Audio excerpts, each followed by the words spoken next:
करने के लिए एएसआई हो, एनएमए हो, उनको भी उतना स्ट्रेंथन करने की आवश्यकता है। धन्यवाद। धन्यवाद doctor Patra ji. Next speaker Shri V Vijay Sai Reddy. Thank you, Vice Chairman, sir. Mike, sir. Sir, I rise to support this bill, and I do not agree with my colleague, Sri Jairam Rameshji, because monument is the property of the country and property of the citizens of this country. And it is our responsibility to protect the monuments. Whether there has to be a budgetary allocation or funds are to be remitted through CSR is only a subject matter of discussion. But funds have to be spent, they are to be protected. Therefore, I rise to support this bill. Sir, the 3-4 points I would like to bring to your kind notice is that one day, if not, we are all sitting here. This Parliament building we are inherited and we are operating from this building today will become a monument down the line after a few years. Next year or next to next year.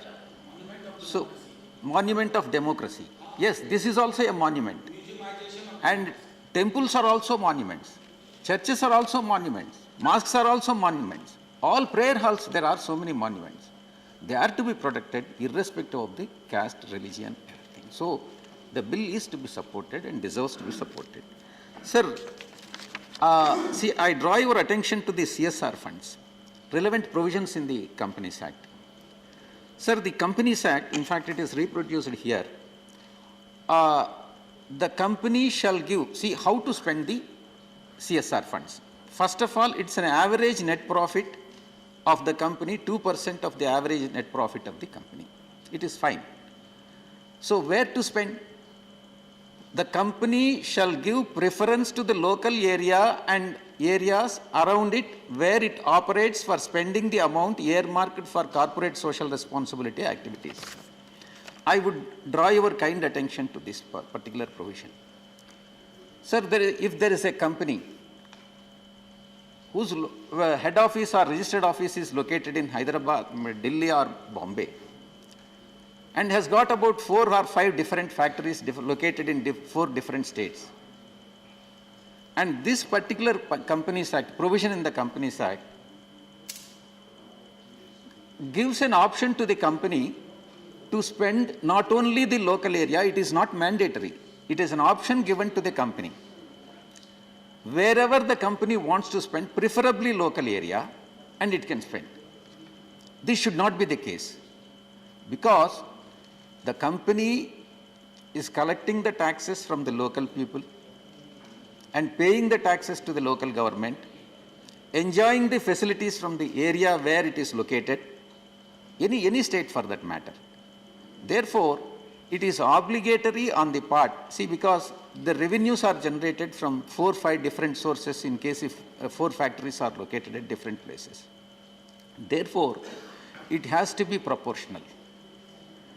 I am not confining myself, I am not thinking from the narrow-minded point of view. There has to be a provision in this regard. And proportionate profits attributable to that particular unit must be spent in the area where that factory is located. This is what my opinion is. And secondly, sir,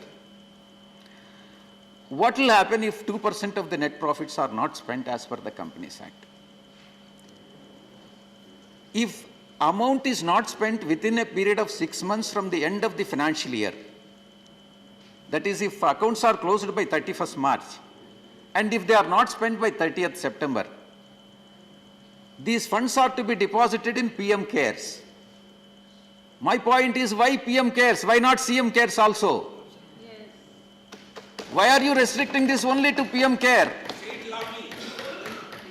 So my point in this regard is, I support the bill, but however, there has to be some amendments in the Companies Act or some rules have to be framed, amending the existing rules, enabling the companies to contribute even to CM Cares also.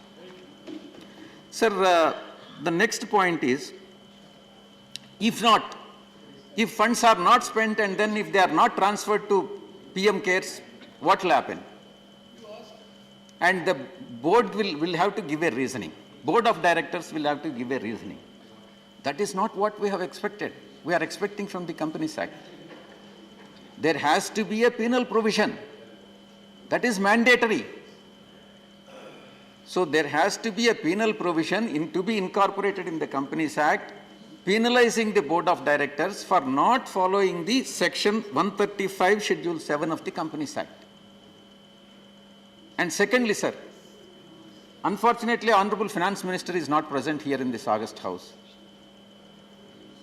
Sir, you are directing the company, mandating the company to spend 2% of the average profits for corporate social responsibility. When you are giving a direction to the company and asking the company to follow it, why are you not allowing this as an admissible expenditure under section 37 of the Income Tax Act? And earlier, to the best of my knowledge, when I was practicing as a chartered accountant, it was admissible, and later it has become inadmissible. And during the period of Honorable Finance Minister Chidambaram ji has introduced the amendment bill. And it is Chidambaram ji who has amended the act saying that it is inadmissible. It is very unfortunate. When the company is spending the amount, why should it spend the amount from after-tax profit? It has to be admissible as an expenditure, and profit or loss should be arrived at only after admitting this corporate social responsibility as an expenditure, admissible expenditure in the profit and loss account. Sir, in Schedule 7, there are areas where the corporate social responsibility funds could be spent. They are specified and they are limited. And my request to the Honorable Minister in this regard is, you should include even employees' welfare and employees' housing also, which is not included here. When you have included everything, when you have included drinking water, health, yes, they are all very important. Education, help during natural calamities, skill development, women empowerment, citizen care, environment, including flora fauna, Ganga, sports, rural development, slum area development, what not everything. Why not employees' welfare? This is what my point is, sir. Sir, with this, I support the bill, and I request the Honorable Minister to kindly consider my points and bring suitable amendments in the rules as well as in the Act. Thank you very much, sir. Thank you. Next speaker, Dr. Fauzia Khan. Thank you very much, sir. I wish to agree with Dr. Jairam Ramesh when he says that we must refrain from politicizing both the preservation of culture as well as CSR. And CSR, the expenditure on CSR must not lose its core spirit, because it has to be spent on local areas which are near to the company which is sponsoring that area. Sir, preserving history in all its richness as well as in its correctness is very important. And diversity must be preserved at all costs. And here, when we speak about heritage, we must make sure that we are also speaking about our diversity. And we have a certain fear that if this is not defined properly, what we mean by monuments, then our diversity may not be included in it. Like there are tribal museums, there are libraries, there are various monuments and various historical structures and things which are related to the diversity in our culture, which must be preserved at any cost. Sir, I wish to bring to your notice that this monument where we are sitting right now, just now somebody from my colleagues was saying, which is going to be a museumization of this monument of democracy. You know, somebody just made a comment. At the same time, while the central vista is being constructed, there's a history museum right next. And this history museum has got a lot of evidences about our freedom struggle. I think we have to pay attention to that. We don't know when that building is going to be demolished, what is going to happen to all those relics of our freedom struggle. The House has to know that. We have a right to know what is going to happen, how are we going to shift all these things, because this requires a lot of expenditure. So this should be made clear before the House. And this 25% of the revenue, I think my colleague Mr. Sahasrabudhe said that it is overall 40 crores, if I'm not wrong in what I heard from you. It's overall 40 crores. So how many things can be included in it? But I must just tell you that my point is that monuments and historical evidences must be defined properly. And one more suggestion I have for CSR, and that is that in sports, where there are individual high achievers, for example, rifle shooting. In rifle shooting, it is a very infrastructure-based sport. So, like the National Rifle Association of India, which is doing good work, and most of our sports people are procuring medals for us at world level in rifle shooting, in Olympics or other world games. And this is all individual sport. So if individuals are sponsored through CSR, it will be a great help. And if in rural areas we can build some centers of the National Rifle Association, I think a lot of rural talent can be tapped. So if we can include this under the CSR, this also would be a great idea. Thank you, sir. Thank you, Doctor. Next speaker, Professor Manoj Kumar Jha. शुक्रिया माननीय vice chairman साहब। विनय सहस्त्रबुद्धे जी का ये bill आज sir Abhishek Manu Singhvi जी का नहीं हुआ तो इस पर चर्चा हुई।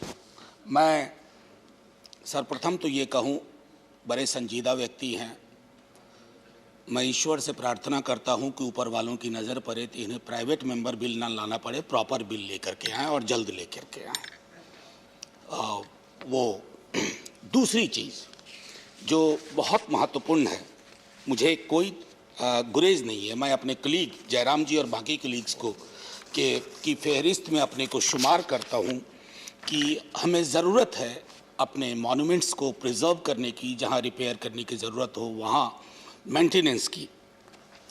लेकिन सर ये राष्ट्र अद्भुत राष्ट्र है, बहुत विशाल है, महासागर वाली इसकी प्रवृत्ति रही है, इसे तालाब के नज़रिए से ना देखा जाए। मैं समझता हूं कि ये बहुत महत्वपूर्ण संदेश हम सब के लिए है। मैं एक इलाके से आता हूं सर, और मैं अपने इलाके में बताऊं कि जो हमारे बुद्धिस्ट ट्रेडिशन के मॉन्यूमेंट्स थे वो डिस्ट्रॉय कर दिए गए, और वो डिस्ट्रक्शन मुगलों के आने से पूर्व हुआ था सर, सल्तनत के आने से पूर्व हुआ था। तो जब हम एक बार चर्चा करेंगे, चूंकि इतिहास में आजकल हम उल्टे पांव की यात्रा पर भी निकल पड़े, तो उल्टे पांव की यात्रा बड़ी खतरनाक होती है, दिखता कुछ नहीं है लेकिन पीछे चलते चले जाते हैं, तो उससे एक बचने की कोशिश होनी चाहिए। ये मेरा दूसरा आग्रह है। मॉन्यूमेंट्स बहुत, उनको प्रिजर्व करना बहुत ज़रूरी है। मैं उसके कुछ टेक्निकल पहलुओं पे बाद में आऊँगा। जैसा मैंने कहा कि स्पिरिट में मैं आपके साथ खड़ा हूँ, कुछ विसंगतियां हैं जिसकी ओर इंगित करता हूँ। सर, लेटेस्ट रिपोर्ट के हिसाब से हमारे मुल्क में 10 से कम प्रतिशत लोग, 80% संपत्ति उनके पास है। ये महज आंकड़ा नहीं है, हमारे समाज की नंगी क्रूड हकीकत है जिसको हम दरकिनार करते रहे हैं। मैं ये नहीं कहूँगा आपने किया, लगातार ये होता रहा है और ये हमारे सामूहिक चिंतन में कभी नहीं आया। समाजवाद को जरूर हमने प्रियम्बल में रखा, लेकिन हमने कुछ भी उसके दृष्टिकोण से आज तक टेंजिबल नहीं किया है। जब भी कोई इस बिल यहाँ सदन में आता है सर, मेरी पहली कोशिश होती है कि मैं प्रियम्बल के आईने से देखूं कि ये बिल कैसा है, अच्छा है, बुरा है, प्रासंगिक है। और इसलिए मुआफ़ी के साथ कहूं कि अल्फोंस साहब का जब बिल आया प्रियम्बल में अमेंडमेंट का, तो न जाने क्यों लगा कि नहीं, इस पर अभी चर्चा नहीं होनी चाहिए। सर, ये मैंने एक आपको इनइक्वालिटी की बात कही। दूसरा सर, हंगर इंडेक्स का मामला है। शास्त्र बुद्धे जी की खूबी है कि वो निर्गुण बिल में भी कभी कभी तल्ख हो जाते हैं, और कभी कभी ऐसी टिप्पणी कर बैठते हैं कि मन करता है कि अभी जाकर के झगड़ लूं। लेकिन नहीं, मैं उस भावना पर नियंत्रण रख करके आपसे कुछ कहना चाहता हूं कि सर, 70 बरस अक्सर इसको जुमले की तरह इस्तेमाल किया गया है। अगर आप में से ना पढ़ा हो भाजपा के साथियों ने, तो एक किताब आई है जुगलबंदी बीते दिनों।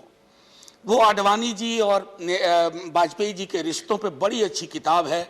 उस दौर में क्या क्या हुआ, तो अगर उसको पढ़ेंगे तो आपको लगेगा कि आपके भी जो पुरखे थे, हमारे तो छोड़ दीजिए 70 साल वाले, उसमें से उन्होंने भी काफ़ी कुछ किया था। मौजूदा नेतृत्व के समूह गान में शामिल होने की जिद में आप अपने को भी छोड़ देते हैं। ये उचित प्रवृत्ति नहीं है। मैं समझता हूँ इससे बचना चाहिए।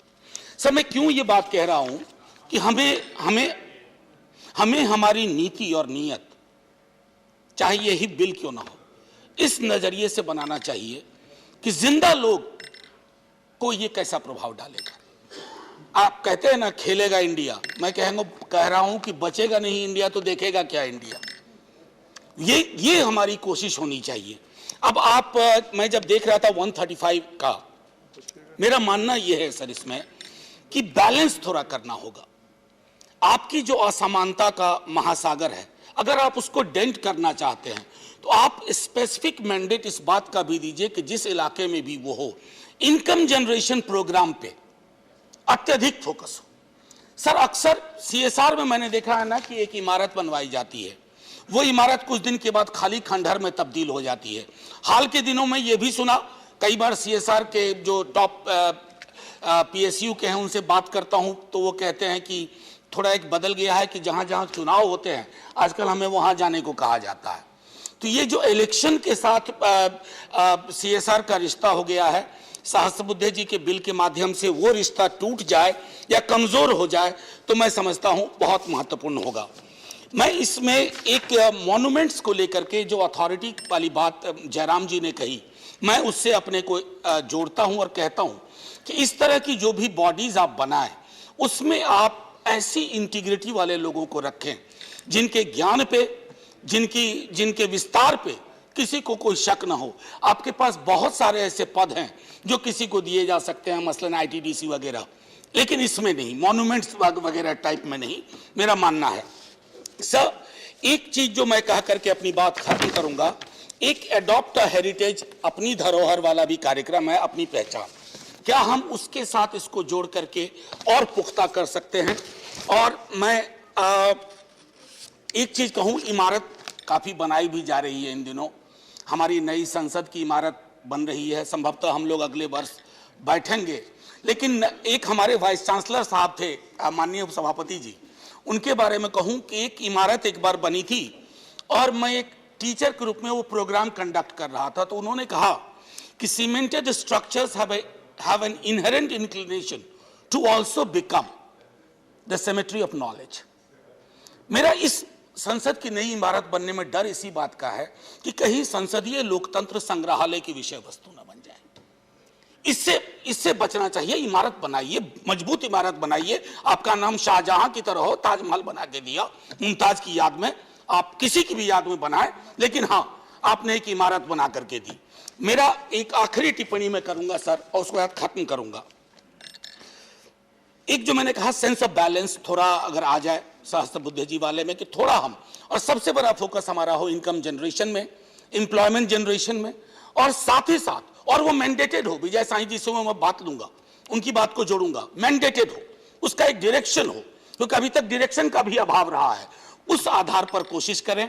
और सर, आखिरी टिप्पणी, ये इसलिए भी अपने मुल्क में बहुत जरूरी है ना, क्योंकि हमारे भाजपा के बहुत लोग भी, हम लोग अक्सर मिलते हैं ना तो कुछ साझा सरोकार पे बात करते हैं। सर, कल ही मेरे एक सवाल के जवाब में आया था कि सीवर में उतरने वाले की जाति नहीं बदली इस देश में, अन्ना शंकराचार्य के पीठ पर बैठने वालों की जाति बदली। जिस दिन हम इन दोनों जातियों में बदलाव कर देंगे, उस दिन सबसे बड़ा मॉन्यूमेंट है इंडियन कैरेक्टर, इंडियन पीपल, हम उसको प्रिजर्व करेंगे।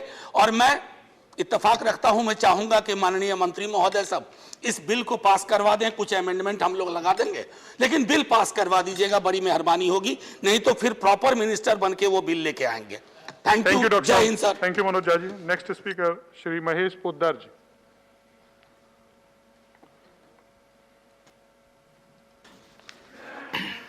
धन्यवाद उपसभापति महोदय। अभी अभी ताज़ा मैंने मनोज जी को, प्रोफेसर मनोज जी को सुना है। कहते हैं कि क्लासरूम में यदि प्रोफेसर को सुनो और उसमें से 10-20% बात भी याद रह जाए जहन में, तो काफ़ी अच्छा प्रभाव दूर तक चलता है। मैं इसलिए उनकी बातों को फिर से याद करना चाहता हूं, चूँकि 10-20% तो कम से कम उनकी बात मेरे दिमाग में रह जाए। मनोज झा जी और हम दोनों एक साझा विरासत है हमारी बिहार की। मैं अपेक्षा कर रहा था कि मनोज भाई यहाँ पे बिहार की उस विरासत के बारे में बात करेंगे जिसकी अब तक उपेक्षा हुई है, और जहाँ जो बहुत सारी पटना के आसपास में जो गौरवशाली मगध का इतिहास है उसके बारे देखना तो छोड़िए, बहुत कम लोग जानते भी हैं। और ये अपेक्षा क्यों हुई, इसके पीछे भी एक इतिहास है कि बिहार एक समृद्ध राज्य था जहाँ बहुत सारे बड़े बड़े उद्योग घराने थे। पता नहीं उस समय CSR की व्यवस्था थी या नहीं थी, लेकिन इतना ज़रूर था कि ये कंपनियां खर्च करती थी। अब वो खर्च व्यक्ति विशेष को ऑब्लाइज करने के लिए करती थी या समाज के लिए करती थी, ये एक अलग विषय है। लेकिन शायद CSR कानून यदि होता और उनको बाध्यता होती कि वो वहाँ खर्च करें, तो शायद ये मगध के साम्राज्य की जो धरोहर है उसकी वो स्थिति नहीं होती जो अभी आज है। उन्होंने कहा कि हम उल्टे पांव चल रहे हैं। मनोज भाई, हम उल्टे पांव नहीं चल रहे हैं, हम पीछे मुड़ के चल रहे हैं, और पीछे मुड़ करके वहाँ पहुँचना चाहते हैं जहाँ अपने एक रास्ता हमें गलत रास्ते में ले गए थे। हम उस रास्ते तक, उस मोड़ तक जाना चाहते हैं, और वहाँ से फिर हम सीधे चलेंगे और तेज़ी से चलेंगे। भरोसा रखिए, ये धरोहर जो है ये मुमताज़ की याद में नहीं रहेगी। नया भवन हमारा जो होगा वो भविष्य की आस में रहेगा, नए भारत का भवन होगा, और बहुत बड़ी बड़ी चीज़ें होने वाली है। उस उम्मीद के साथ हम वो नई कल्पना कर रहे हैं। अभी हम जिसे संपत्ति मानते हैं कि 20% और 80% की बात, तो जब बात होती है कि ये फलाने घराने का इतने लाख करोड़ की संपत्ति है, सही है, लेकिन हम ये ना भूलें कि उतने लाख करोड़ की संपत्ति पे उनका अधिकार नहीं है, उसका वो प्रबंधन कर रहे हैं, वो उनकी संपत्ति नहीं है। वो हम ना भूलें कि उनके लाखों शेयर होल्डर हैं जो कि देश के बहुत सारे क्षेत्र में फैले हुए हैं, देश में विदेश में, और बहुत सारे विश्व के कोने कोने से लोगों ने पूंजी लगाई है। वो सारी पूंजी को जोड़ करके बोला जाता है कि फलाने ग्रुप का इतना लाख करोड़ का एसेट है, और वो उनकी उद्यमिता को हम इस नज़र से ना देखें कि वो धन संग्रह कर रहे हैं। आज हम देखें कि यदि उनके पास धन है तो वो रोजगार पैदा कर रहा है, वो देश के लिए धन पैदा कर रहा है और बहुत कुछ पैदा कर रहा है, और वही कुछ CSR के लिए पैसे भी पैदा कर रहा है। उनकी कोई बाध्यता नहीं, उनकी व्यक्तिगत आवश्यकता नहीं है, व्यक्तिगत आवश्यकता से बहुत ऊपर उठ चुके हैं। लेकिन कहीं ना कहीं एक मनुष्य का जो स्वाभाविक गुण होता है आगे बढ़ने का, भविष्य को देखने का और एक सपना देखने का, वो सपना देख रहे हैं। हम उनके सपनों को कुछ ऐरी गैरी नज़र से ना देखें, बल्कि उनके सपनों की हम इज्जत करें। और मैं समझता हूं कि ये सरकार पहली बार सरकार आई है जबकि समय समय पे हमने इस बात को स्पष्ट किया है कि हम धन अर्जन करने वालों को, वेल्थ क्रिएटर्स को सम्मान देते हैं, उनको हम दूसरी नज़र से नहीं देखते। ये हमारे लिए, और हमको इसमें बोलने में कोई संकोच भी नहीं है। प्रधानमंत्री मोदी जी हों या हम जैसे साधारण कार्यकर्ता हों, हम सब लोग इस बात को मानते हैं और इस चीज़ को स्वीकार करते हैं।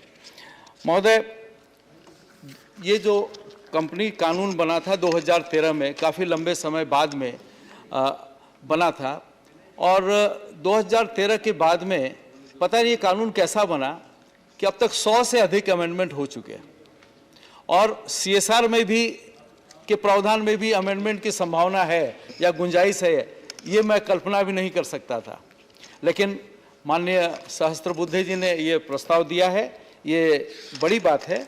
और इसके अलावा भी बहुत सारे इसमें बदलाव की दरकार है, जो कि समय समय पे लोग बोलते रहते हैं।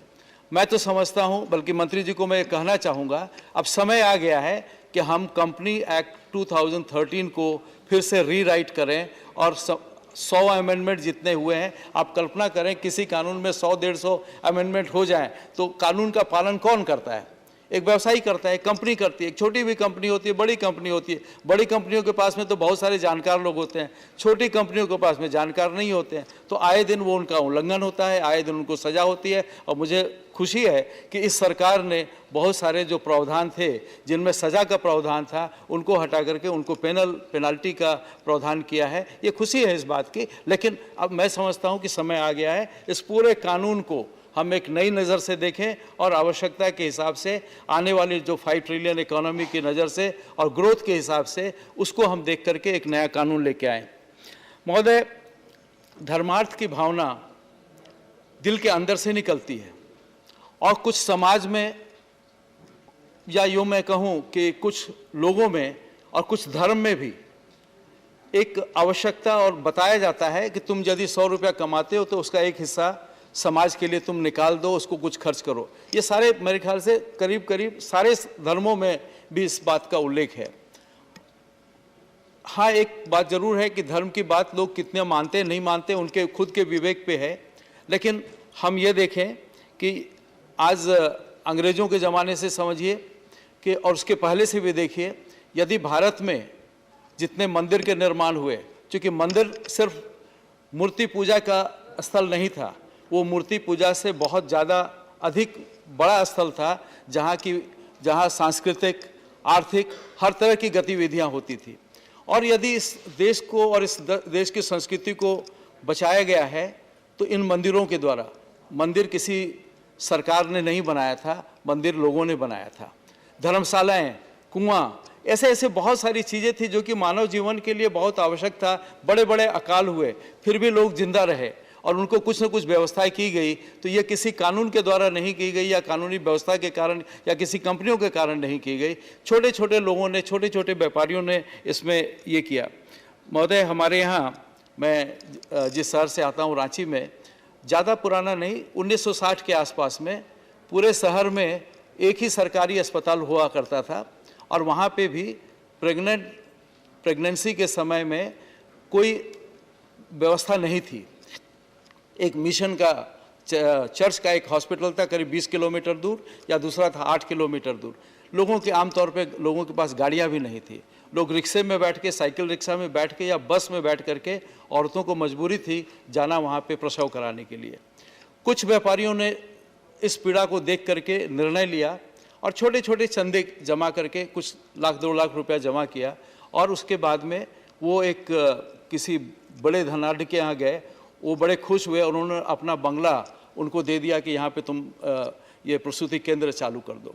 चालू हो गया और महोदय आज वो 300 बेड का हॉस्पिटल चल रहा है और समाज के द्वारा चल रहा है। लेकिन शुरू के दिनों में उसके जो घाटे की व्यवस्था थी, मैं ये बताना चाहता हूँ कि किस तरह से CSR के द्वारा जो हम कानून बना के कर रहे हैं, ये सामाजिक कानून था कि एक पर्टिकुलर क्षेत्र के व्यापारियों ने नियम बनाया कि हम जो भी पुर्जा काटेंगे, जो भी बीजक बनाएंगे, उसमें 4 आना उस हॉस्पिटल के नाम पे हम लेंगे और वो ग्राहकों से वो पैसा वसूल के ईमानदारी से जमा करके देते थे और वो उस व्यवस्था से वहाँ काफ़ी सुविधा हुई। आज के दिन में वहाँ सारी मॉडर्न फैसिलिटीज़ है और कोविड के समय में यदि कम दर पे इलाज किया था तो उसी अस्पताल ने किया था। मैं ये कहना जो चाह रहा हूँ वो ये कहना चाह रहा हूँ कि CSR की जो व्यवस्था की गई थी बहुत अच्छी है, लेकिन इसका प्रबंधन कुछ ऐसे हुआ कि कंपनियों को भी नहीं मालूम कि हमें क्या करना है, क्योंकि उनके ऊपर प्रशासनिक और राजनीतिक दबाव कहीं ना कहीं आता है, चाहे सरकारी किसी की भी हो, और वो कोशिश करती है कि इस फंड पे हमारा नियंत्रण किसी न किसी तरह हो जाए। महोदय, कुछ राज्यों में CSR फंड में खर्च क्या करेंगे उसके लिए एक समितियां बना दी गई है कि राज्य स्तरीय समिति, और उसमें मुख्यमंत्री अध्यक्ष होंगे या कोई मंत्री अध्यक्ष होगा, और वहाँ पे उनके जितने फंड होते हैं उनको बोला जाता है आप बताओ कि कितना फंड आपका है, और उतने फंड को फिर वो डिसाइड करेंगी कि कहाँ कहाँ क्या करो। महोदय, दुखद स्थिति ये है कि हमारे राज्य में 100 बरस से अधिक खनिज का दोहन हो रहा है, लेकिन उन क्षेत्रों के लोग, जयराम रमेश जी ने उन क्षेत्रों का बहुत दूर दूर तक भ्रमण किया है और उन्होंने अवश्य देखा होगा कि आज़ादी के 50, 60, 70 साल के बाद भी और समृद्ध राज्य होने के बाद भी, करोड़ों अरबों रुपए के खनिज देने के बाद भी वहाँ के लोग लाल पानी पीने को मजबूर हैं और वहाँ की स्कूल के बिल्डिंगों में बिजली नहीं है।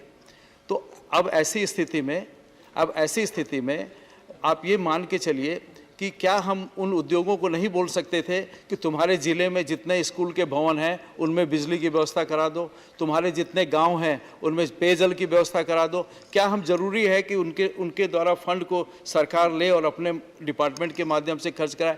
क्या हम लक्ष्य निर्धारित नहीं कर सकते कि इस ज़िले में इस चीज़ की कमी है या इस गाँव में या इस क्षेत्र में इस चीज़ की कमी है और उनको हम एक टारगेट दे दें कि इसको आप कर दो? चूँकि ये मेरा एक सपना है कि CSR में यदि ये दायित्व दे दिया जाए तो काम अच्छा होगा, खर्च भी कम होगा और जो इंटेंडेड टारगेट है, इंटेंशन है, वो भी पूरा होगा। रही बात उद्योग को, जयराम जी ने ठीक ही कहा या साई रेड्डी साहब ने ठीक ही कहा कि आसपास के क्षेत्र लोगों को उद्योग से अपेक्षा होती है और अपेक्षा गलत नहीं है, क्योंकि उनकी सब लोगों को रोज़गार नहीं मिल सकता, लेकिन सब लोगों को कुछ ना कुछ अपेक्षा होती है कि हमने ज़मीन दी है, हम इनका धुआं धक्कड़ हम खाते हैं, तो इससे कुछ ना कुछ हमको भी मिले। आदि वो एक्सपेक्ट करते हैं कि यहाँ पे एक अच्छी स्कूल बन जाए, यहाँ एक कोई खेल कूद का मैदान बन जाए, तो गलत नहीं है महोदय, लेकिन ऐसा कोई प्रावधान अभी नहीं है। ऑप्शनल है कि वो चाहें तो इट इज़ सजेस्टेड कि वो आसपास में खर्च करें, लेकिन क्या करेंगे नहीं करेंगे वो उनके ऊपर में डिपेंड करता है। जयराम जी ने ठीक ही कहा, the idea of CSR was for the local communities, local area, local people, local region. I fully agree with him कि होना भी यही चाहिए, बट आई फाइंड कि कंपनी झारखंड में चल रही है, हेडक्वार्टर बॉम्बे में है, and the CSR fund is being spent in Chennai. Now अगर झारखंड के लोग उद्योग लाने का विरोध करते हैं तो हम ईमानदारी से पूछे उसमें गलत क्या है? हमने क्या दिया उनको? वो विस्थापित हुए, हमने उनको ढंग से बसाया तक नहीं, और अगर बस गए तो उनके पास शौचालय तक नहीं। मैं तो धन्यवाद दूंगा पीयूष गोयल जी का कि जब वो कोयला मंत्री थे और देश ने एक राष्ट्रीय कार्यक्रम लिया शौचालय का, तो उनकी कोल कंपनियों ने जो उनका CSR फंड था निश्चित, उससे करीब करीब दुगना उन्होंने शौचालय बनाने में मदद की और हमारे झारखंड के बहुत बड़े क्षेत्र में उन्होंने शौचालय का निर्माण किया। उसको लोग आज भी याद करते हैं, और जो एक एक्सेप्टेबिलिटी होती है, यदि आप अच्छा करेंगे तो लोग याद करते हैं। तो मैं भी याद करता हूं और मैं समझता हूं कि इस तरह के लेकिन उदाहरण बहुत कम मिलते हैं, दैट इज़ रेयर। लेकिन क्या हम नेशनल प्रोग्राम जो हम बनाते हैं, जैसे मान लीजिए हमने नेशनल प्रोग्राम अभी नल से जल बनाने का किया है कि हर घर तक हम पाइप्ड वाटर पहुंचाएंगे, तो क्या ये CSR फंड को सारी कंपनियों को हम आह्वान नहीं कर सकते हैं कि इन गाँवों में, इन क्षेत्र में तुम पाइपलाइन से जल पहुंचा दो? तो शायद खर्च भी कम होगा, काम भी अच्छा होगा और तुरंत भी होगा। महोदय, बात इस बिल की माननीय सहस्त्रबुद्धे जी ने जो चिंता व्यक्त की कि इतिहास के धरोहरों की, जब हम एक सोशल मीडिया में वीडियो बहुत पॉपुलर है और वो सही भी है कि जब भी हम लोग भारत के रेलवे के डिब्बे में आप देखेंगे तो वहाँ पे भारत की इमारतों के तौर पे हम कुतुब मीनार को दिखाते हैं, ताजमहल को दिखाते हैं। मैं भाजपा से हूँ, इसलिए ये ना समझे कि मुझे कुतुब मीनार से कोई चिढ़ है, बिल्कुल नहीं। लेकिन ये इत्तेफाक भी नहीं है। क्या हम मदुरई के मीनाक्षी मंदिर को नहीं दिखा सकते? आज वो जो इमारत है वो क्या भव्य नहीं? और ऐसी ऐसी सैकड़ों इमारतें हैं जिन पे हम गर्व से दिखा सकते हैं और गर्व से कर सकते हैं, लेकिन कहीं ना कहीं उन इमारतों को हम इग्नोर कर रहे हैं और उन इमारतों को लोग संभाले हुए हैं, सरकार नहीं संभाल रही है, कंपनी नहीं संभाल रही है। यदि माननीय सहस्त्रबुद्धे जी की अपेक्षा है कि उन इमारतों को संभालने के लिए कंपनियां भी आगे आए, तो मेरे ख्याल से वो अपेक्षा गलत नहीं है, ये अपेक्षा सही है। लेकिन हो सकता है मैं उनसे एग्री नहीं करूं कि धन नहीं, उसके लिए प्रतिबद्धता चाहिए। और इस देश के बहुत बड़े बड़े उद्योगपतियों ने बहुत बड़े बड़े काम किए हैं, हर तीर्थ क्षेत्र में काम किए हैं, चाहे धार्मिक भावना से हो। लेकिन महोदय, इस चीज़ को हम इनकार नहीं कर सकते कि हमारी धार्मिक भावनाएं और हमारी सांस्कृतिक भावनाएं करीब करीब मिलती जुलती से है। एक दूसरे के, कहाँ उसको हम अलग करें, कहाँ उसको ये करें, ठीक है, दूसरे लोगों का प्रभाव भी हुआ है, लेकिन बहुत लेटर स्टेज पे। लेकिन एक समय ऐसा था जबकि बहुत कुछ मिला जुला सा था। अभी जो ये महोदय ने जो प्रस्ताव दिया है कि 2% का 25%, ये कितना होगा तो ये तो अंदाज नहीं, लेकिन एक प्रश्न दिमाग में आता है कि क्या इन चीज़ों को रख रखाव के लिए देश के पास में साधन की, धन की कमी है? मैं समझता हूँ धन की नहीं, मन की कमी है महोदय। और इसमें थोड़ा उदार भी होना पड़ेगा। यदि किसी बड़े भवन को, यदि लाल किला को किसी औद्योगिक घराने को प्रबंधन के लिए दिया गया, उसके स्वरूप को बदलने से मना कर दिया गया, शर्तों के साथ दिया गया, तो मैं समझता हूँ कि यदि अधिक लोगों को हम इन्वॉल्व करेंगे तो शायद कुछ हमारे साथी बोलेंगे इसे बेच दिया, इसको बर्बाद कर दिया, इसको फलाने के हाथ में दे दिया, अब क्या फलाना लाल नाम बदल जाएगा। इस तरह की बहुत सारी बातें हो सकती है। यदि वो बातें नहीं हो तो मैं समझता हूँ अब समय आ गया है कि कुछ एक्सपेरिमेंट हम लोगों को इस पे करने चाहिए और इस लाइन पे हमें बढ़ना चाहिए। महोदय, लक्ष्मीबाई की जन्मभूमि बनारस में है। मैं गया था, बड़े जीर्ण शीर्ण हालत में थी। मैंने पत्र लिखा सांसद बनने के कुछ दिन बाद। आज वहाँ पे बहुत भव्य इमारत बन गई है और एक अब गर्व होता है, उस समय शर्म होता था। सांसद बनने के कुछ ही दिनों बाद मैं मैड्रिड गया था और मैड्रिड जाने के बाद में वहाँ बापू की प्रतिमा थी। वहाँ पे मैंने देखा कि कुछ नाम का कुछ अक्षर उचड़ गए थे, कुछ मार्बल के टाइल्स भी टूटे फूटे थे। मैंने वापस आकर के सुषमा जी से आग्रह किया, उनको बताया, उन्होंने बोला एक पत्र भेज दो। मैंने पत्र भेजा, फिर मेरे को वहाँ की एम्बेसी से फ़ोटो के साथ में जवाब आया कि कैसे उसको ठीक कर दिया गया। महोदय, यदि इच्छा हो और यदि हम इसके पीछे लग जाएं, मैं अभी एक कोशिश कर रहा हूँ, आपके माध्यम से मैं मंत्री जी को बताना चाहूँगा कि रांची में रविंद्रनाथ टैगोर जी के परिवार वालों का एक ब्रह्म मंदिर है जो एक पहाड़ी के ऊपर में है। नाहक विवाद हो रहा है कि ये 100 वर्ष से पुराना है या 100 वर्ष से नया है।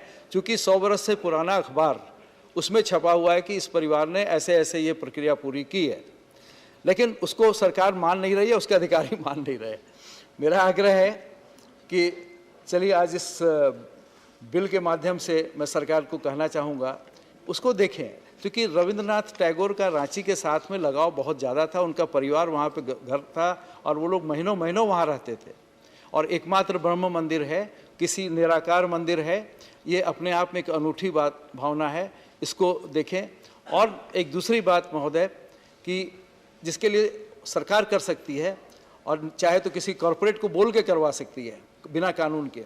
एक दूसरी बात है, एक वहाँ पे त्रिशूल है बहुत बड़ा, घने जंगल के बीच में, छत्तीसगढ़ और झारखंड के बॉर्डर पे, जहाँ आदिवासियों का मंदिर है वो, और वहाँ पे शिव का मंदिर है। तो बहुत लोग ये जो सोचते हैं ना कि आदिवासी शैव हैं या नहीं है, तो वो उसका एक दृष्टांत है जहाँ कि सैकड़ों बरस से परंपरा रही है और वहाँ पे साल में 2-3 बार बड़ा जमघट होता है और लाखों लोग वहाँ पे जमा होते हैं। महोदय, इन चीज़ों को यदि हम ध्यान दें, जहाँ की इग्नोर्ड है, तो ज़्यादा ये होगा।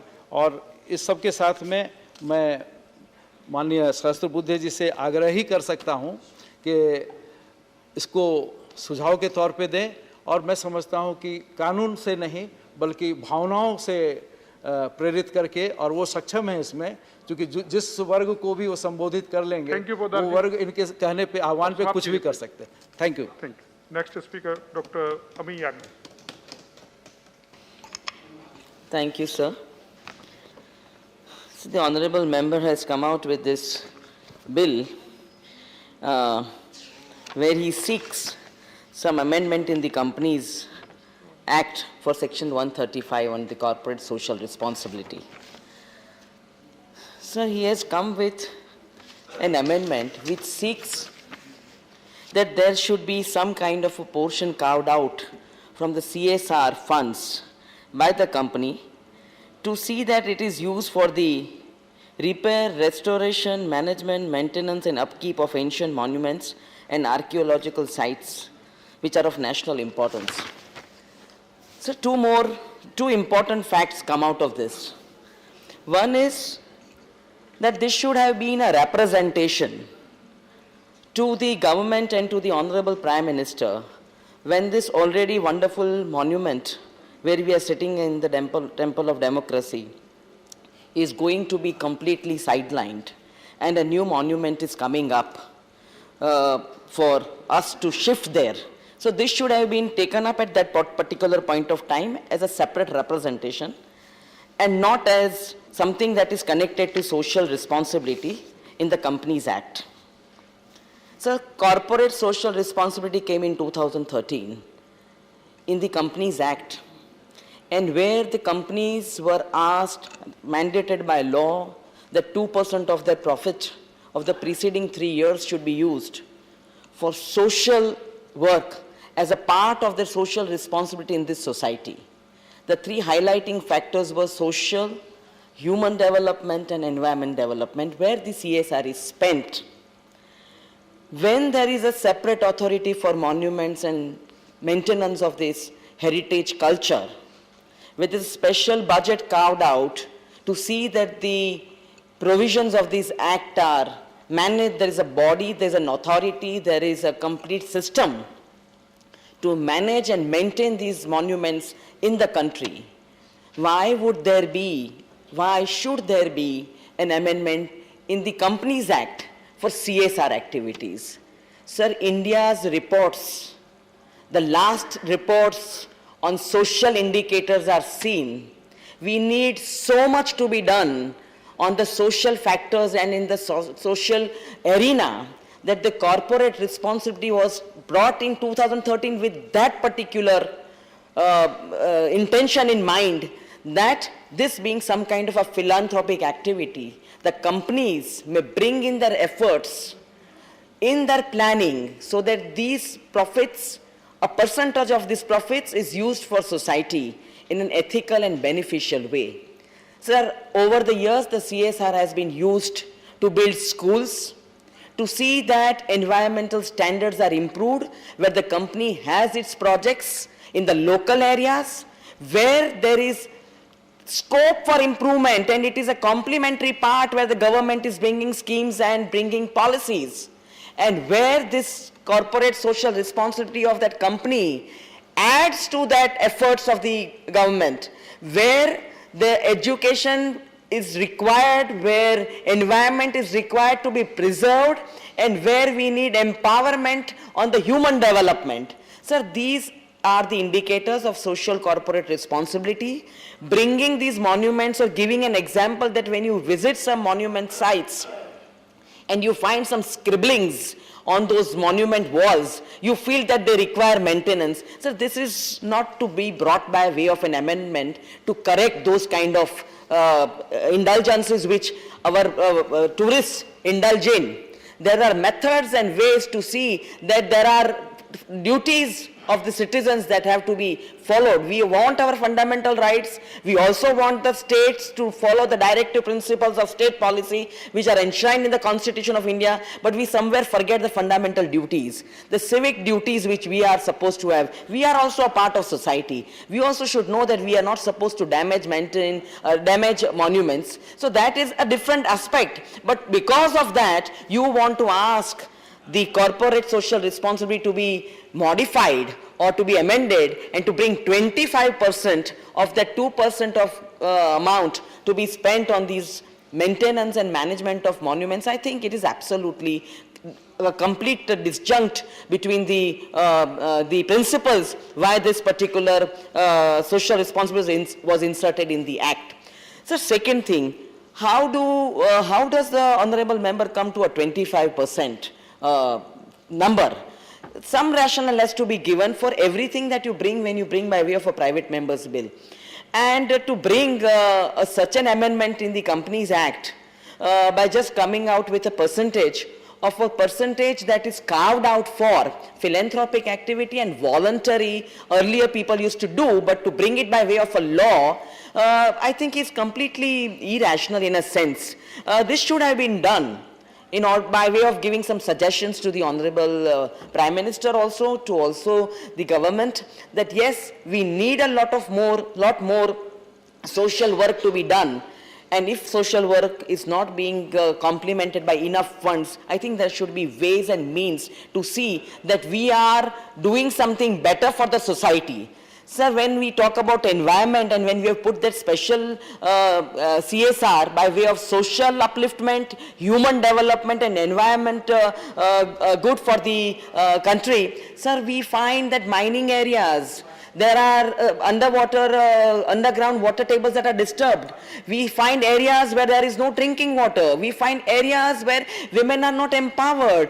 There are no schools in certain areas, and if there are schools, there are no infrastructure. So these are the aspects of social responsibility. These are the areas where companies can contribute, and that is why over the last 10 years or more than 9 years, we have come up with this social corporate responsibility, which has done wonders by contributing in several areas.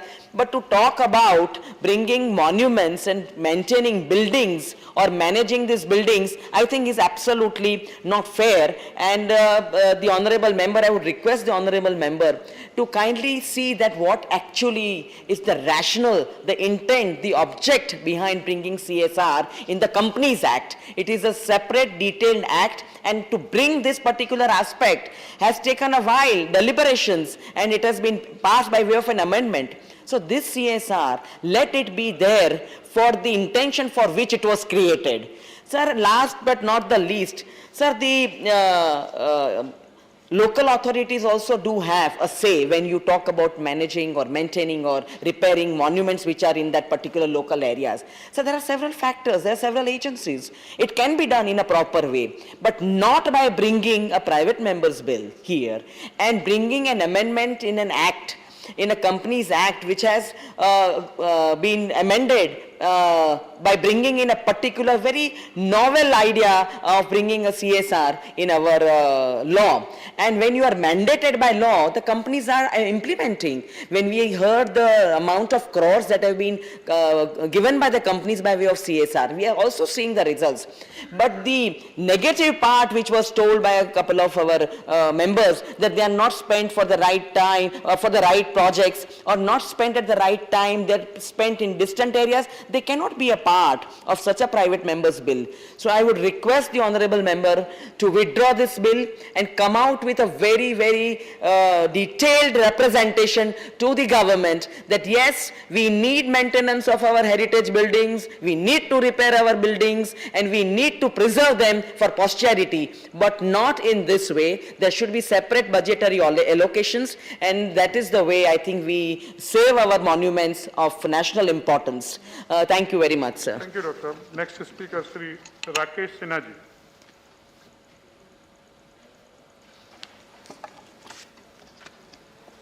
सभापति महोदय, सबसे पहले मैं विनय सहस्त्रबुद्धे जी को इस बात के लिए बधाई देना चाहता हूं कि एक ऐसे विषय पर उन्होंने विमर्श शुरू किया है जो दशकों से उपेक्षित था। जो मॉन्यूमेंट्स का सवाल है सभापति महोदय, यदि हम एएसआई का लिस्ट देखें तो 3600 कुछ मॉन्यूमेंट्स हमारे प्रिजर्व किए गए। लेकिन यदि हम एक सर्वेक्षण करें और सतही सर्वेक्षण करें तो हमारे देश में 7 लाख मॉन्यूमेंट्स हैं जो एएसआई की सीमा से बाहर है। प्रश्न उठता है कि मॉन्यूमेंट्स को हम किस रूप में डिफाइन करें, किस रूप में परिभाषित करें। इस हेरिटेज का सभ्यता, संस्कृति और राष्ट्रवाद की परिधि में क्या महत्व है, यदि इस प्रश्न को हम समझ लेते हैं तो हमें इस बिल के बारे में, इस बिल की महत्ता के बारे में समझने में सुविधा होगी। यह कानून का रूप नहीं ले या कानून का रूप ले, यह बहुत महत्व का नहीं है। महत्व का यह है कि मॉन्यूमेंट्स के महत्व को, हेरिटेज के महत्व को एक राष्ट्रीय समुदाय को, एक राष्ट्र को समझना चाहिए। अमेरिका ने 1906 में रूजवेल्ट ने एंटीक्विटी लॉ बनाया था और अमेरिका के पास अब तक सिर्फ 158 मॉन्यूमेंट्स हैं जो सुरक्षित रखे गए। रोमानिया एक माउंटेन को लेकर राष्ट्र की अस्मिता को परिभाषित कर रहा है। उस परिप्रेक्ष्य में मैं भारत को देखना चाहता हूं। उस देखने से पहले मैं महाभारत का वो प्रसंग सुनाना चाहता हूं जब भीष्म युद्ध के 10वें दिन आहत हुए और 8 दिन तक मृत्युशैया पर पड़े रहे। उस दौरान महाराज युधिष्ठिर ने उनसे पूछा, एक संशय था, परिस्थितियों को राजा पैदा करता है कि राजा से परिस्थितियां पैदा होती है? कालम वो कारणम राज्ञो राजा हुआ काल कारणम इति संशय ना भूता राजस्य काल कारणम राजा कालस्य कारणम। भीष्म ने कहा कि राजा परिस्थितियों को पैदा करता है, ना कि परिस्थितियां राजा को पैदा करती हैं। मैं यह प्रसंग इसलिए सुनाया कि आजादी के बाद जब हमने अपनी यात्रा शुरू की, वह यात्रा राष्ट्रवाद की थी, वह यात्रा सांस्कृतिक राष्ट्रवाद की थी। लेकिन क्या हमने उस सांस्कृतिक राष्ट्रवाद को अपने हेरिटेज के संदर्भ में, अपने मॉन्यूमेंट्स के संबंध में, अपने अस्मिता के संबंध में परिभाषित किया था? इसी सदन में 1959 में एक प्रश्न आया। वह प्रश्न था कि नॉर्थ ब्लॉक और साउथ ब्लॉक के दीवारों पर अभी भी ब्रिटिश राजा महाराजाओं के ब्रिटिश संकेतों के चित्र क्यों उल्लिखित हैं? इसी सदन में 1969 में प्रश्न आया और दो बार यह प्रश्न आया। आजादी के 12 साल बाद यह प्रश्न पूछा गया कि क्वीन विक्टोरिया के चित्र क्यों लगे हुए हैं, कि मूर्तियां क्यों लगी हुई हैं, किंग जॉर्ज की मूर्तियां क्यों लगी हुई हैं।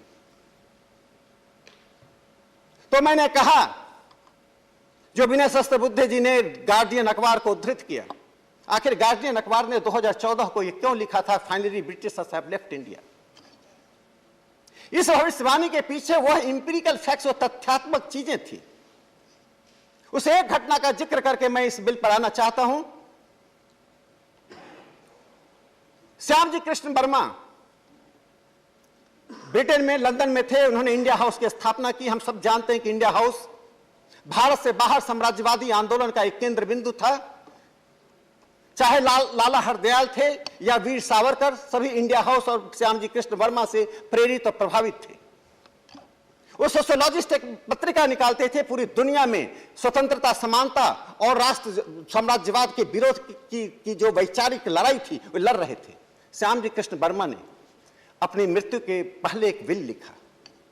उसमें एक राष्ट्रवादी का, एक देशभक्त का कि अंतिम इच्छा क्या होती है, मातृभूमि में से आत्मसात हो जाना। उन्होंने विल में लिखा कि मेरी मृत्यु के बाद मेरे अस्थि भस्म को आजादी के बाद, स्वाधीनता के बाद भारत ले जाया जाए। सभापति महोदय, मुझे बहुत दुख के साथ कहना पड़ रहा है, 47 में 15 अगस्त को हम आजाद हुए, तिरंगा झंडा लाल किले पर फहराया गया, राजनीतिक आजादी मिल गई। आप कल्पना कीजिए, मैं नहीं जानता हूं कि मृत्यु के बाद व्यक्ति का क्या होता है, उसकी आत्माएं कहां होती हैं, लेकिन मैं इतना समझ सकता हूं, कल्पना कर सकता हूं मानव बुद्धि से कि एक देशभक्त जिसने विल में लिखा था कि मेरी मृत्यु के बाद अस्थि भस्म को भारत ले जाए, उसके जीवन की दूसरी कोई तमन्ना नहीं थी। 47 से 57 बीत गया, 67 बीत गया, 77 बीत गया, 87 बीत गया, 97 बीत गया, उसके अस्थि भस्म कहां थे, भारतीयों को पता नहीं था। 2003 में वर्तमान प्रधानमंत्री और उस वक्त गुजरात के मुख्यमंत्री श्री नरेंद्र मोदी जी ने जेनेवा से श्यामजी कृष्ण वर्मा के उस अस्थि भस्म को भारत लाया। गुजरात में 55 एकड़ जमीन में एक क्रांति तीर्थ की स्थापना की। शायद यही वैचारिक यात्रा है। इसी वैचारिक यात्रा का नई दिल्ली का जो परिणाम था, उसने द गार्डियन अखबार को, 200 साल पुराने अखबार को लिखने के लिए बाध्य कर दिया। Finally Britishers have left India. भौतिक रूप से ब्रिटेनी तो 47 में गए, लेकिन विचार के स्तर पर हमने ब्रिटेन को 2014 में वापस भेजा। 2014 के बाद जो अधिष्ठान में परिवर्तन हुआ, उसका एक बड़ा महत्वपूर्ण मैं उदाहरण देना चाहता हूं। भारतीय ज्ञान परंपरा, भारतीय शैली और भारतीय पुरातत्व, इन तीन चीजों का उल्लेख भारत के प्रधानमंत्री के संसद और संसद के बाहर के भाषणों में जो होता है, एक समाजशास्त्री, एक वैज्ञानिक, एक शिक्षक जितना भी परिस्थितियों को बदलना चाहे बदल नहीं सकता, वह विमर्श का एक हिस्सा बनता है। लेकिन जो भीष्म ने कहा कि शीर्ष पर बैठा हुआ व्यक्ति यदि धारणा में परिवर्तन करता है, दृष्टि में परिवर्तन करता है, दौर में परिवर्तन करता है, तो समाज में एक बुनियादी परिवर्तन आता है, सोच और विमर्श में परिवर्तन आता है। इसीलिए 2014 के बाद जो विमर्श में परिवर्तन हुआ, एक महत्वपूर्ण अधिष्ठान का परिवर्तन है और विचारों के स्वराज की ओर हिंदुस्तान आगे बढ़ रहा है। देखिए, पुरातत्व का महत्व सिर्फ एक संरचना के रूप में नहीं होती। केरल में 1000 साल पुराना पलाक्कड में जो मंदिर है, जो चोला डायनेस्टी का एक स्टोन से बना हुआ जो मंदिर है, क्या वो मंदिर सिर्फ पूजा का स्थान है? शिवाजी का जो रायगढ़ में किला है, क्या वो शिवाजी का एक किला मात्र है? बिहार के औरंगाबाद में एक देव में एक सूर्य मंदिर है जो सैकड़ों साल पुराना है, क्या वो सिर्फ मंदिर मात्र है? भारत की जो सांस्कृतिक और सभ्यताई यात्रा हुई है, उस सभ्यताई और सांस्कृतिक यात्रा का चित्रण चाहे अशोक का पिलर हो, या शिवाजी का रायगढ़ में किला हो, या केरल के पलाक्कड का मंदिर हो, वे सभी विजुअल रूप में राष्ट्र को दिखाते हैं। इन चीजों को संरक्षण करके हम पास्ट में, हम भूत में नहीं जीते हैं, हम वर्तमान को चित्रित करते हैं और भविष्य में आने वाली पीढ़ियों को मजबूत करते हैं। Past resembles the present and we strengthen the posterity. इसलिए इस बिल में जो एक महत्वपूर्ण बात कही गई है, जिसका जयराम रमेश जी ने एक दूसरे अर्थ से अलग किया, मैं नहीं कहता हूं ये कानून बने, लेकिन जो विमर्श का मूल मुद्दा है कि CSR का खर्च वहां होना चाहिए नहीं होना चाहिए, 2% से अधिक बढ़ना चाहिए नहीं बढ़ना चाहिए। जयराम रमेश जी से मैं बहुत सीखता हूं। आज उन्होंने कहा कि CSR का मूल उद्देश्य स्थानीय स्तर पर विकास को प्रोत्साहित करना।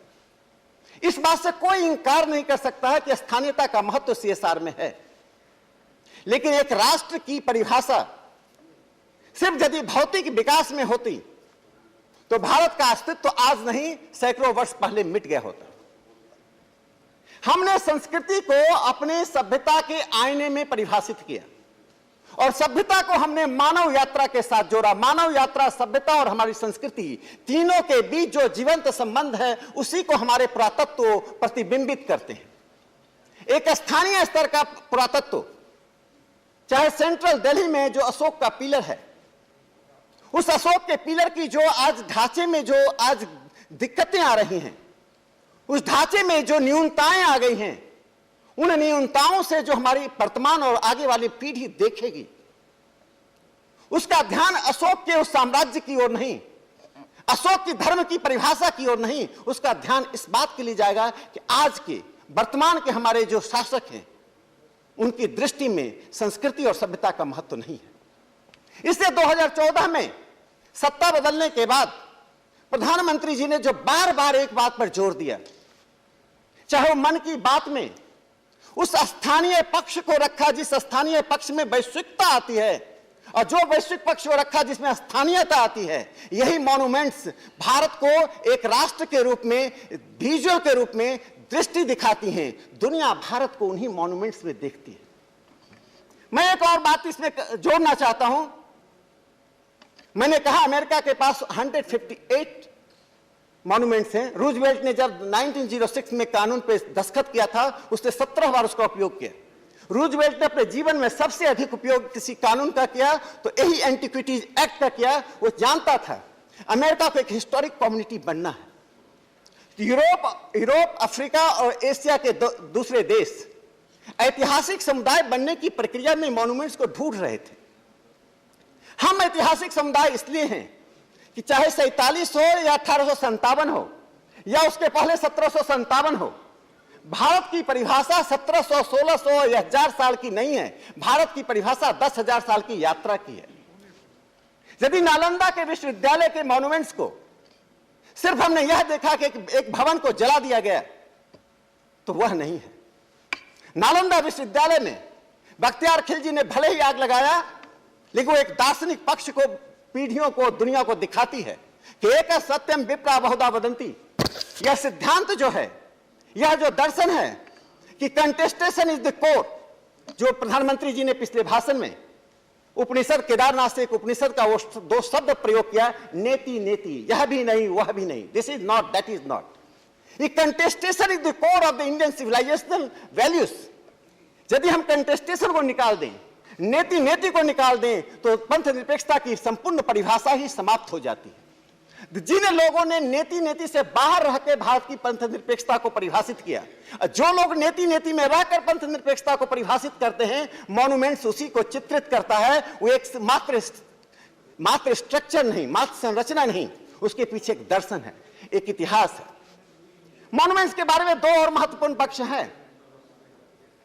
जब किसी हेरिटेज को हम देखते हैं, मैं नैमिषारण्य का नाम लेता हूं, सभापति महोदय परिचित होंगे, आपके राज्य से जुड़ा हुआ है। दुनिया के इतिहास में आपने कहीं सुना है क्या कि 12 साल तक विमर्श लगातार चला हो? नैमिषारण्य में हिंदुस्तान के सारे संत और विद्वान इकट्ठा हुए। 2 दिन नहीं, 4 दिन नहीं, आज हमारा सेमिनार 4 दिन का, 6 दिन का या महीने भर का होता है।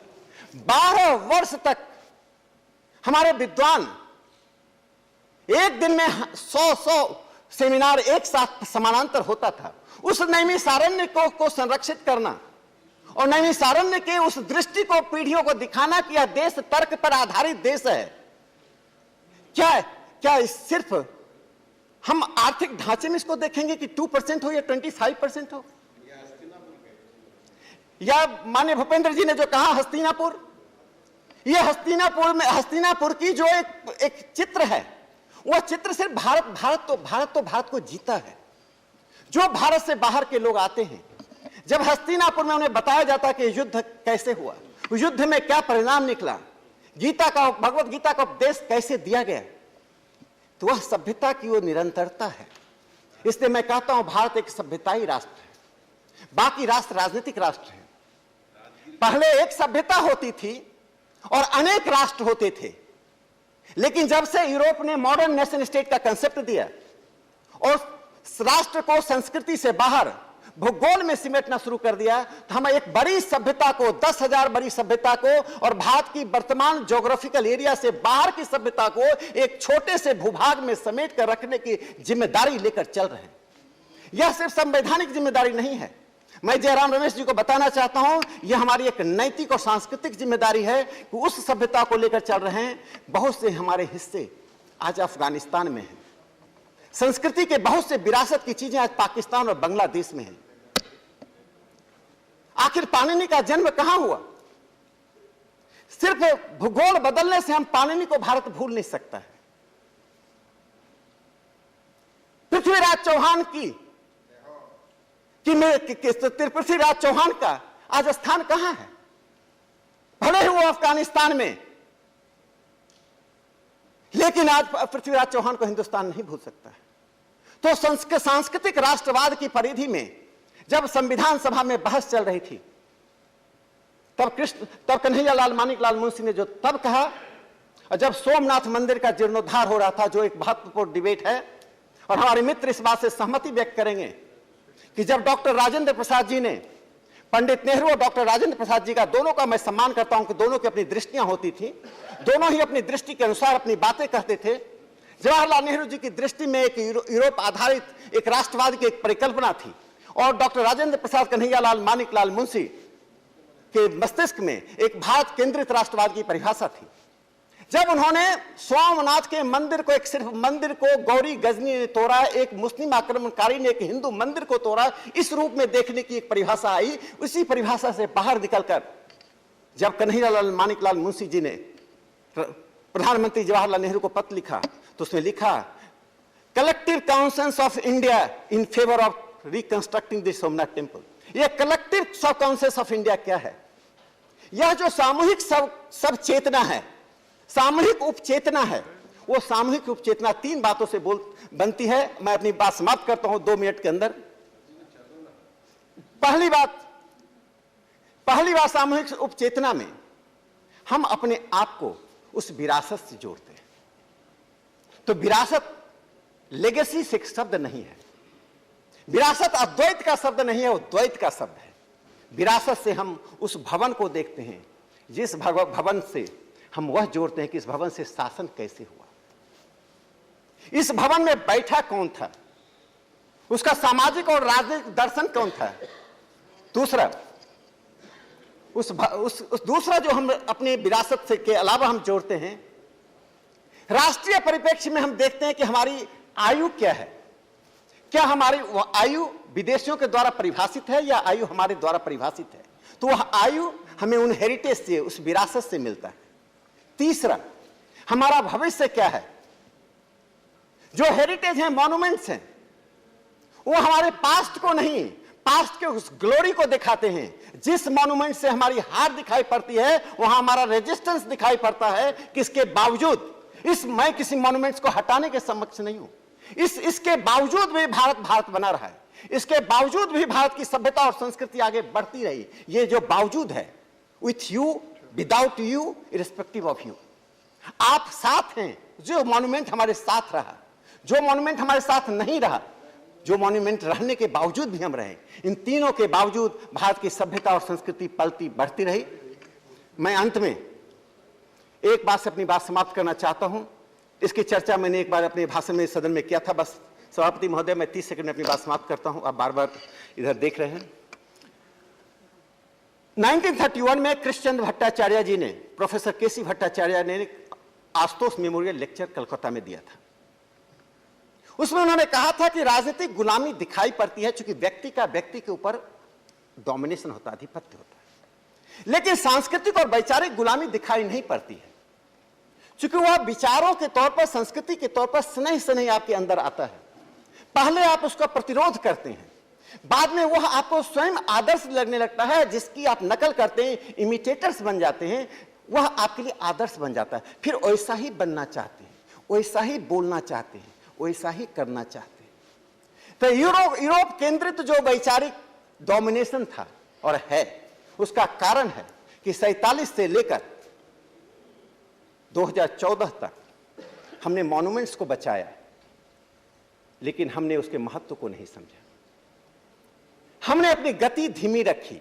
यही कारण है कि 1959 में इस सदन में जब सवाल पूछा गया तो हमारी सरकार जवाब नहीं दे पाई कि क्वीन विक्टोरिया और एडवर्ड किंग जॉर्ज की प्रतिमाएं अभी भी दिल्ली में क्यों बनी हुई हैं, नॉर्थ ब्लॉक साउथ ब्लॉक के दीवारों पर ब्रिटिश चित्र क्यों लगे हुए हैं। मुझे लगता है कि भारत में जो परिवर्तन आ रहा है, वह परिवर्तन सांस्कृतिक राष्ट्रवाद का परिवर्तन है, जो कि देश को समृद्ध कर रहा है। और इसी समृद्धि में यह बिल आता है। मुझे लगता है कि विनय जी इस पर जो विचार कर रहे हैं, इस बिल के द्वारा जो एक विमर्श शुरू हुआ है, इस विमर्श के द्वारा हम जिस रास्ते पर बढ़ना चाहते हैं, वह रास्ता हमारे उस ग्लोरी का रास्ता है जिसको हमने पीछे खोया था। उसे प्राप्त करने के लिए, उसी स्वर्णिम भविष्य को प्राप्त करने के लिए हम कदम बढ़ाए हैं।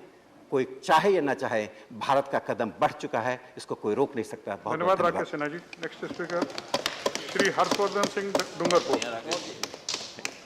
Thank you deputy chairman sir. सबसे पहले मैं विनय सहस्त्रबुद्धे जी को बहुत धन्यवाद देता हूं कि उन्होंने ये कंपनीज अमेंडमेंट बिल 2019 को इंट्रोड्यूस करा।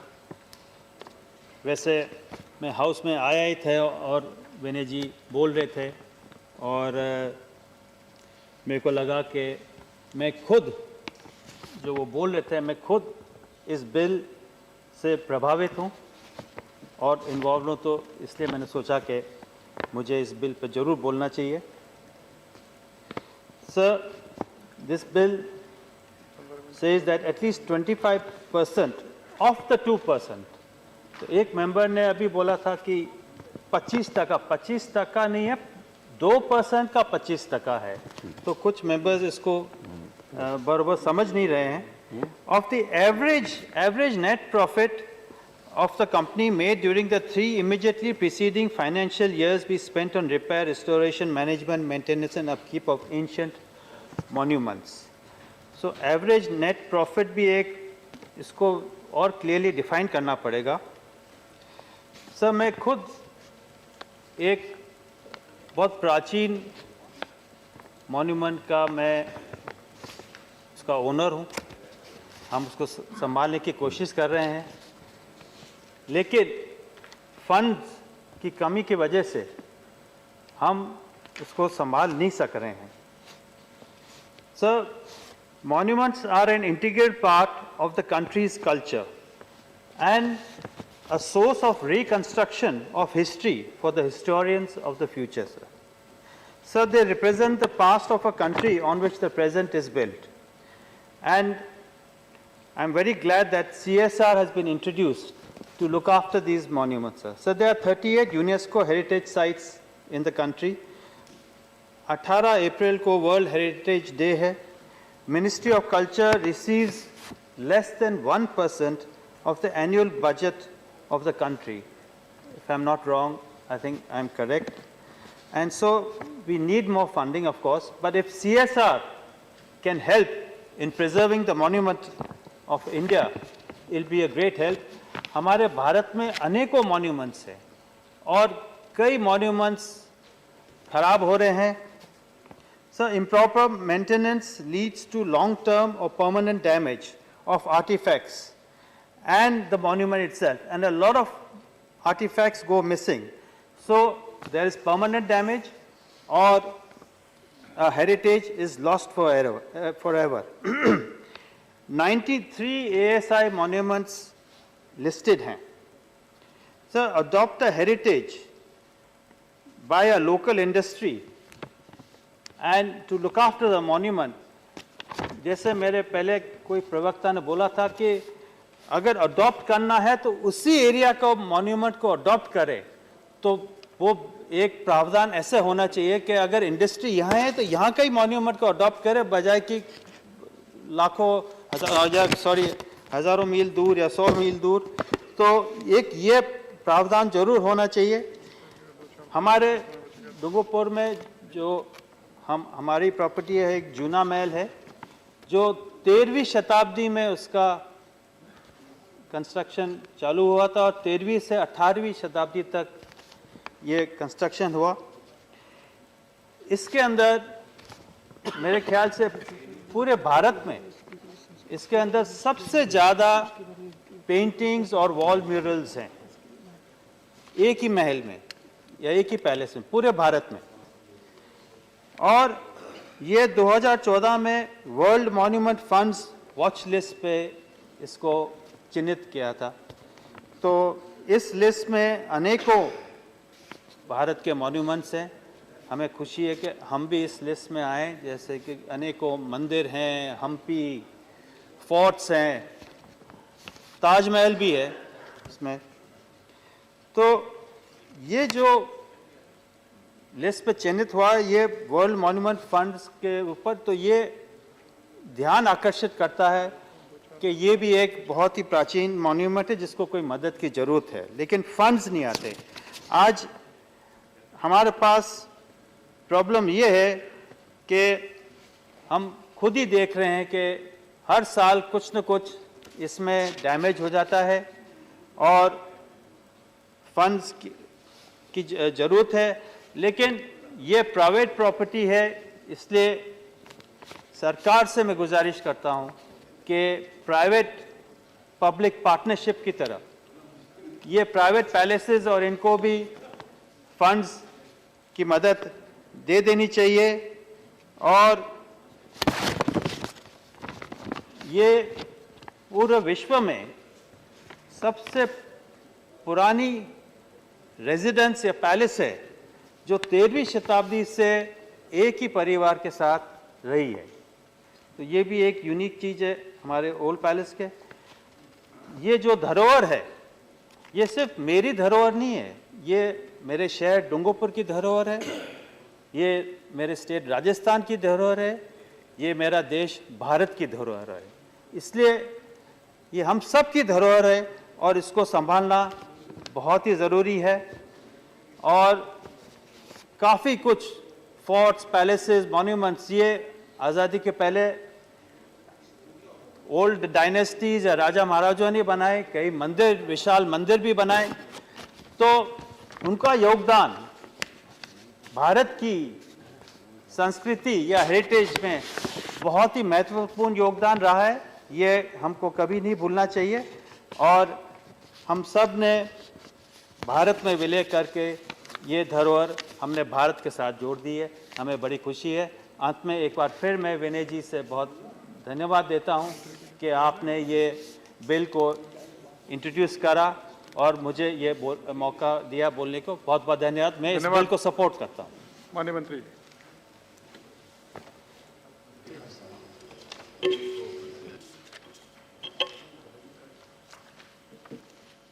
सभापति जी, सबसे पहले तो मैं धन्यवाद करना चाहता हूं माननीय सदस्य विनय सहस्रबुद्धे जी का कि इस किस्म के बिल ला करके इन्होंने मॉन्यूमेंट्स और आर्कियोलॉजिकल साइट्स के ऊपर प्रकाश डाला है। जिस भाव से ये लाए हैं वो मैं समझ सकता हूं, उस भाव से मैं सहानुभूति भी रखता हूं, लेकिन उसका मैं समर्थन नहीं कर सकता। और क्यों नहीं कर सकता उसका ब्यौरा मैं अभी आगे जब बोलूँगा तो दूंगा। लेकिन इससे पहले कुछ मिसकंसेप्शंस हैं CSR के विषय के अंदर, वो मैं क्लियर कर लेना चाहता हूँ। सबसे पहले तो जो मॉन्यूमेंट्स का जिक्र कई सदस्यों ने किया, और मैं धन्यवाद करता हूँ सभी सदस्यों का, उधर से भी और इधर से भी, जिन्होंने अपना भाव इसके ऊपर रखा है और मैंने इसको नोट किया है। सबसे पहले तो ये मिसकंसेप्शन है मॉन्यूमेंट्स के बारे में। मैं हाउस को ये बता देना चाहता हूँ कि declaration of the list of monuments is beyond the mandate of the companies act 2013। I would also like to say कि जो नेशनल मॉन्यूमेंट्स अथॉरिटी है वो कॉर्पोरेट अफेयर्स के मंत्रालय के नीचे नहीं आती है और ना ही वो कंपनीज एक्ट के तहत उसको गवर्न किया जा सकता है। दूसरी मिसकंसेप्शन ये है जो हमारे माननीय सदस्य रमेश जी ने कहा कि जब ये बनाया गया था एक्ट, जब उनकी सरकार थी, तो ये शायद सोचते हैं कि केवल एक क्षेत्र के लिए ही जहाँ पर वो कंपनी अपना बेस ऑफ ऑपरेशंस रखती है, उस एरिया के डेवलपमेंट के लिए ही ये पैसा खर्च किया जाए, जो 2% पैसा होता है वो वहीं पर खर्च किया जाए। लेकिन भारत सरकार की तरफ से आज इस तरह की कोई सोच नहीं है। एरिया स्पेसिफिक पैसा किसी को मिले, किसी डिस्ट्रिक्ट को मिले, उसके लिए अलग प्रावधान है। वो है mines and minerals development act, which provides for the creation of a district mineral fund, which specifies spending of funds in that local area itself where the mining takes place. Now, having cleared these two misconceptions, I would like to move on further.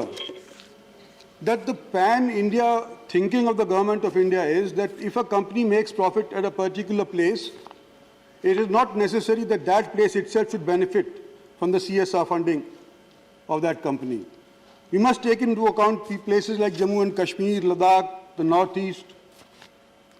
The company can make profit here, perhaps, but it should be allowed to spend money wherever it thinks necessary.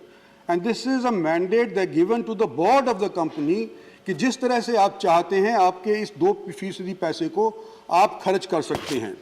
जो हमारे schedule 7 है companies का, उसके अंदर ये निर्धारित किया गया है कि ये पैसा कहाँ कहाँ खर्च किया जा सकता है, और उसका मैं एक बार ब्यौरा देना चाहता हूँ ताकि कुछ मिसकंसेप्शंस और भी हैं जो स्पोर्ट्स वगैरह के बारे में थी, उसके बारे में भी क्लियर हो जाएंगी। शेड्यूल 7 के अंदर लिखा गया है broadly related to health, education, poverty eradication, hunger, women empowerment, welfare of the armed forces veterans, environment, sports, rural development, slum development, welfare of weaker sections, disaster management, research and development in the field of science, technology, engineering and medicine, etc. Also part of this schedule, art and culture is also a part of this schedule. So, under the CSR activities that have been undertaken since 2014, उसका मैं ब्यौरा देना चाहता हूं जनाब कि शुरुआत के अंदर जब ये 14-15 का फाइनेंशियल ईयर आया था, उस टाइम से 117 करोड़ आर्ट एंड कल्चर के तहत, जिसके अंदर मॉन्यूमेंट भी आ सकते हैं, आर्किटेक्चरल साइट्स भी आ सकती हैं, 117 करोड़ रुपया खर्च हुआ था 14-15 के अंदर। वो बढ़ते बढ़ते 17-18 के अंदर 395 करोड़ हो गया, और जो मौजूदा फाइनेंशियल ईयर तक 2093 करोड़ बन गया है, और पिछले साल के अंदर 19-20 के अंदर 930 करोड़ था। ये रुचि कॉर्पोरेट्स की या कॉर्पोरेट्स के बोर्ड्स की इन मॉन्यूमेंट्स की तरफ भी, आर्ट एंड कल्चर की तरफ भी, मैं समझता हूँ जैसे जैसे प्रोग्रेस होता जा रहा है CSR का, उनके अंदर बढ़ती जा रही है। तो मैं एक तो ये कहना चाहता हूँ कि जहाँ स्पोर्ट्स की बात है, नेशनल राइफल एसोसिएशन का जिक्र आया, न केवल नेशनल राइफल एसोसिएशन या शूटिंग, कोई भी एक्टिविटी स्पोर्ट्स की हो जो भारत का नाम विदेश के अंदर प्रसिद्ध कर सकती है, चाहे वो पैरा ओलंपिक्स की हो या एबल बॉडीड स्पोर्ट्स की हो या व्हील चेयर स्पोर्ट्स की हो, चाहे स्टेट्स के माध्यम से बाहर किसी को भेजा जाए ट्रेनिंग के वास्ते, वो सारी की सारी मैडम कवर्ड है, ऑलरेडी कवर्ड है।